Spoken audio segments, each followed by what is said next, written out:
What's up, beautiful people? Happy Tuesday. I hope that you all are blessed and well. We are continuing our Proverbs a day. Today we're looking at Proverbs 22. Yesterday we talked about obedience being better than sacrifice. And today we're going to be talking about training up a child in the way he should go. So let's get into it. We're going to read Proverbs 22:6.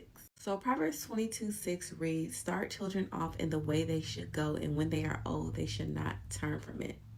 Parents, it is our job to be the parent. We are our children's first teacher, and we should be the parent, okay? You can be the friend later in life, but in the beginning, we are the parent, we are the teacher, we are setting the tone for the way that they should go.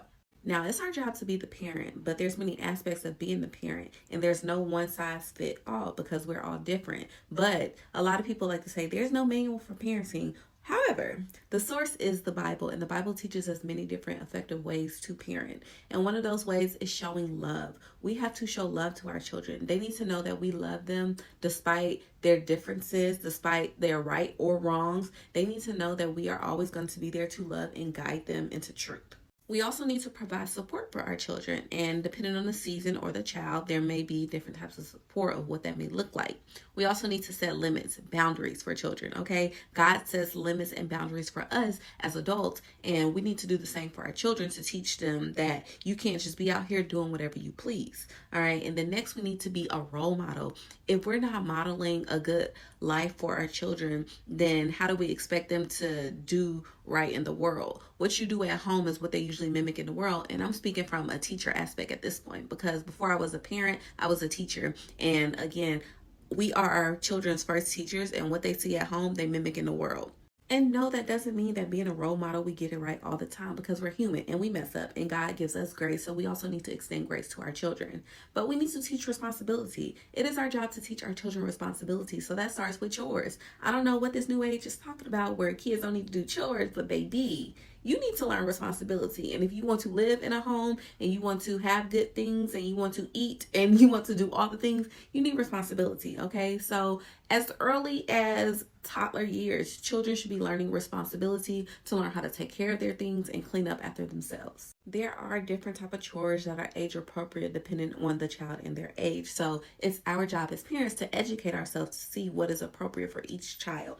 Okay, the next thing is we need to provide experiences for our children. How can we expect them to thrive in a world that is more than just our home if we don't provide experiences and expose them to different cultures, different things, different food, different everything? Like, it's not just what's happening in your house, because we can't just shield them from the world. So it is our job to provide experiences and exposure. And of course, the list can go on and on, but the last thing I want to touch is, as parents, it is our job to show respect. We need to respect children. We need to respect their feelings, their emotions, their well-being, all of the above. Not meaning that their feelings override the truth, okay? Because feelings are valid and they are not always facts, okay? But it is our responsibility to show respect. We need to teach them how to respect other people and their ideas and their feelings. So it starts at home on teaching them communication skills and problem solving skills, etc. Next, parents of multiples, we need to discern differing paths for each child.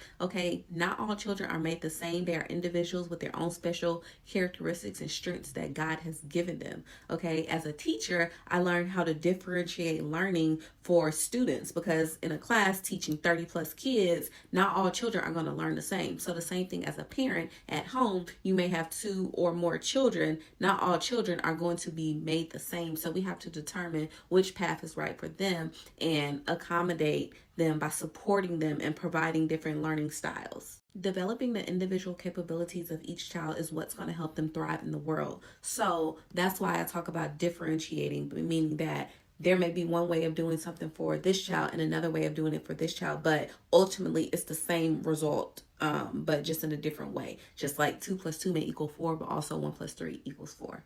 Okay, and then the third thing that I want to touch on with this verse is that parents, it is our responsibility to teach our children how to make decisions, okay? We cannot choose everything for them, because in the long run, it will hurt them. So for example, a child may be outside playing and they say, "Oh, mommy, I want to climb the tree." So you talk to them, you tell them, "Okay, you can climb the tree, but these are the things that may happen if you climb the tree." So then you give them the choice that, okay, if you climb that tree, you may fall and hurt yourself.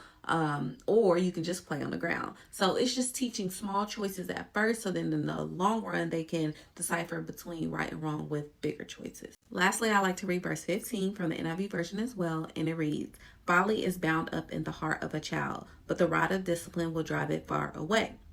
Children often do foolish or dangerous things because they don't understand the consequences attached to it.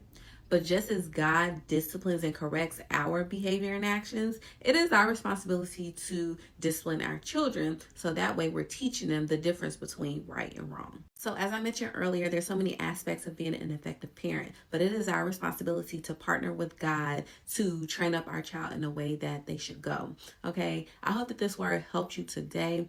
If it did, make sure you share with at least 3 people. Go ahead and like and comment down below. And as always, make sure y'all walk by faith and slay. Plus pray each and every day because God, He will make a way. I love y'all so much and I'll see you tomorrow.